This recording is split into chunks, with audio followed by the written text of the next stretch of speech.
بسم اللہ الرحمن الرحیم. میں علی فرقان صاحب کا شکر گزار ہوں کہ انہوں نے مجھے اس قابل سمجھا کہ آج ان کی لکھی گئی کتاب کے اوپر کچھ کلمات بھی کہوں. انہوں نے جو گفتگو کرنے کا آپ سے موقع دیا، میڈیا سے موقع دیا، میں ان کا اس حوالے سے شکر گزار ہوں. صحافی، جس طرح سرمد بھائی کہہ رہے تھے مجھ سے پہلے، صحافی کا کام ہوتا ہے اسٹیٹس کو چیلنج کرنا، اسٹیٹس کو کی جو کانٹرڈکشنز ہیں ان کو ایکسپوز کرنا، کال و فیل کے اندر جو تضاد ہیں وہ لوگوں کے سامنے لا کر رکھ دینا، اور سامنے لے کر آنے کا جو آرٹ ہے کہ آپ نے اخلاق کا دامن بھی ہاتھ سے نہیں چھوڑنا، آپ نے اپنے الفاظ کو شائستگی کا رنگ بھی دینا ہے، اور آپ نے جو بات کہلوانی ہے آپ وہ بات بھی کہلوانا ہے. علی فرقان صاحب کی کتاب ان کی شخصیت کو بھی ایک طرح سے ہمارے سامنے لے کر آتی ہے. ہم جو آج پریزنٹ ٹائمز میں ان سے واقف ہیں، ان سے ملتے جلتے رہتے ہیں، یا جنہوں نے ان کو دیکھ رکھا ہے ٹی وی چینلز پر، لیکن ایک وقت ایسا آئے گا کہ جو دنیا کا دستور ہے کہ آج کی جو ساری لاٹ ہے وہ ایک زمانے میں نہیں ہوگی، اور پھر لوگ صرف آپ کو اپنے الفاظ کے ذریعے پہچان پائیں گے. ان کی پوری کتاب جو ان کے انٹرویوز کا ایک سلسلہ ہے، ان کی شخصیت کا مظہر ہے کہ انہوں نے اخلاق کا دامن چھوڑے بغیر شائستگی کے ساتھ پاکستان کے سب سے critical time period in recent history, اور اس کے جتنے تمام بڑے ایکٹرز تھے ان سب سے اسی دائرے کے اندر رہتے ہوئے وہ پرٹیننٹ سوالات انہوں نے پوچھے. صحافی تاریخ کو قلم بند کر رہا ہوتا ہے. اگر آج سے ہمیں 60 یا 70 کی دہائی کی پالیٹکس کے اوپر نظر دوڑانی ہو، کچھ سمجھنا ہو، تو جہاں پر بہت سی اور بھی کتابیں ظاہری بات ہے دنیا بھر میں 60 اور 70 کی دہائی میں لکھی گئیں، میرے ذہن میں فوراً اگر بڑی شخصیات کے انٹرویوز پڑھنے ہو اور ان کے ذریعے اس وقت کی سیاست کو جانچنا ہو تو اوریانہ فلاسی ان کی کتاب فوراً ذہن میں آ جاتی ہے، کہ جس میں ذوالفقار علی بھٹو صاحب کا اس دور میں انہوں نے انٹرویو کیا، اور اس وقت جو دنیا کے بڑے قائدین تھے ان سے انٹرویو کیا. اسی طرح اگر آپ مزید تاریخ میں پیچھے جانا چاہتے ہیں تو ہمارے اپنے بر صغیر کہ جو بڑے لیڈران تھے، جو بڑے نام تھے، جن کا تحریک آزادی کے اندر بڑا کردار تھا، ان تمام کی سوچ ان کے خطوط کے ذریعے سے جو قلم بند کی گئی وہ ہمارے سامنے موجود ہے. نہرو صاحب ہو جائیں، گاندھی صاحب ہو جائیں، تحریک پاکستان کے کارکنان ہو جائیں، تو صحافی جو تاریخ ہمارے سامنے رکھتا ہے، تاریخ کو قلم بند کرتا ہے، وہ ہمیں یہ موقع فراہم کرتا ہے کہ ہم ماضی کے اندر بھی جھانک کر اس وقت کی کانٹرڈکشنز کو تلاش کر سکیں. جو انٹرویوز ان کے پبلش ہوئے میں نے کچھ پڑھے.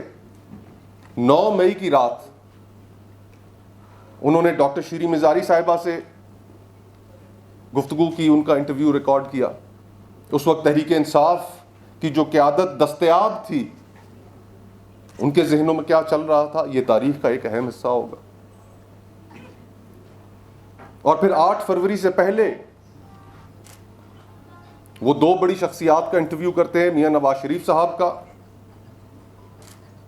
اور بلاول بھٹو صاحب کا. اور ان انٹرویوز کے اندر جو کانٹرڈکشنز کو ایکسپوز کرنے والی میں بات کر رہا تھا کہ میاں نواز شریف صاحب سے وہ انٹرویو تو کر نہیں پاتے، لیکن ہمارے سینئر ہیں، ہمارے لیے قابل احترام ہیں عرفان صدیقی صاحب، ان سے انٹریکشن ہوتا ہے تو ان سے سوال پوچھتے ہیں کہ میاں صاحب وطن واپس آ رہے ہیں تو کیا وہ ووٹ کو عزت دو کے بیانیے کے ساتھ آ رہے ہیں؟ اسی ایک سوال کے اندر انہوں نے اس وقت کے جو حالات اور آگے جس طریقے سے حالات انفولڈ ہوئے ان کو بیان کر دیا. بلاول بھٹو صاحب سے انہوں نے سوال کیا کہ کیا آپ مسلم لیگ نون کے ساتھ مل کر حکومت بنائیں گے؟ بلاول بھٹو صاحب نے جواب دیا کہ یہ وہ میاں نواز شریف صاحب نہیں رہے، میثاق جمہوریت سے دور جا چکے ہیں. یہ میثاق جمہوریت والے میاں صاحب نہیں ہیں، ہم نہیں بنائیں گے ان کے ساتھ حکومت. لیکن ان کو پتا تھا کہ وہ کیا ایکسپوز کر رہے ہیں اپنے سوال کے ذریعے.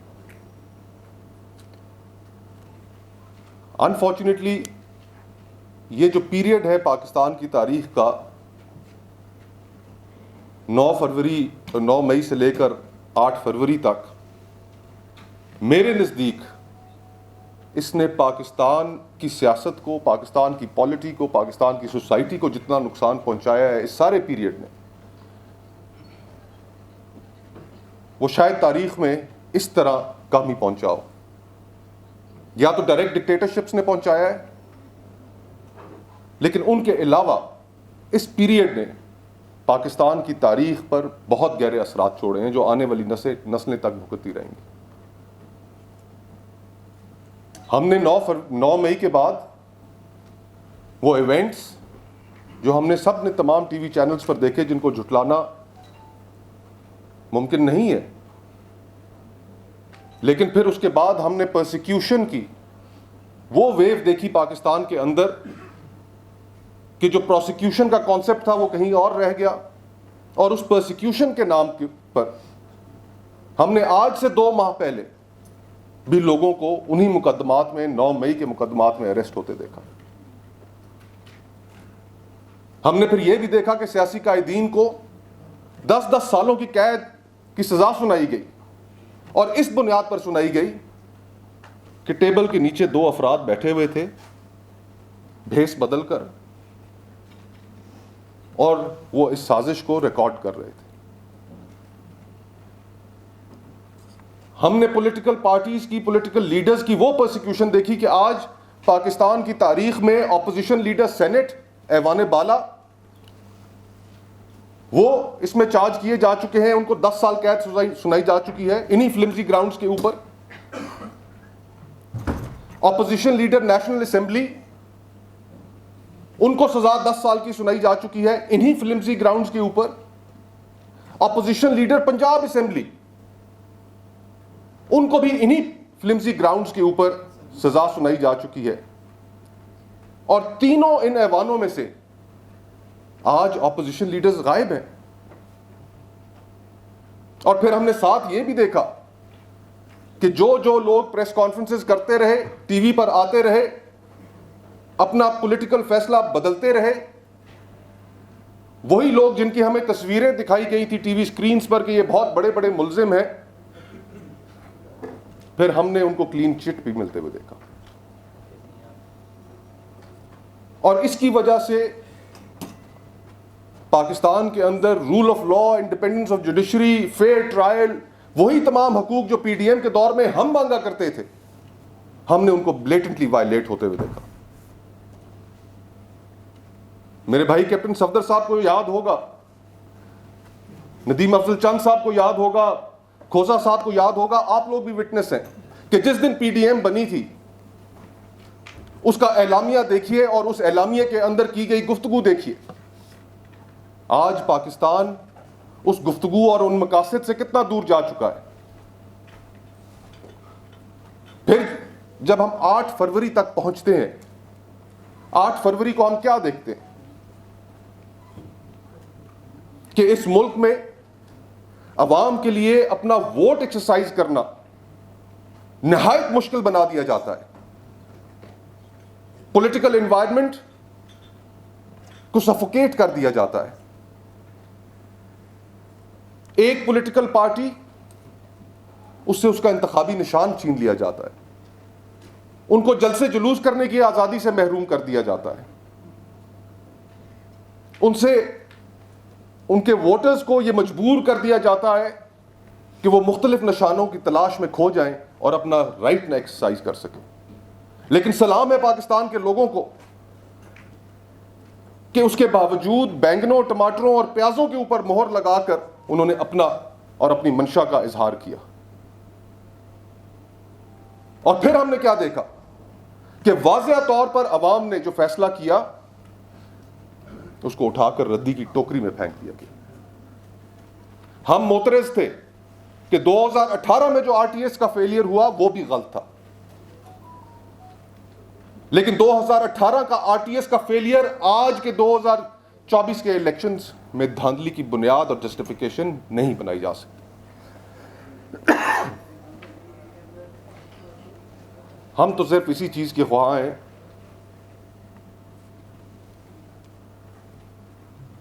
کہ جو سیکرڈ رائٹ ہے لوگوں کا، جو سینکٹٹی ہے کانسٹیٹیوشن کی،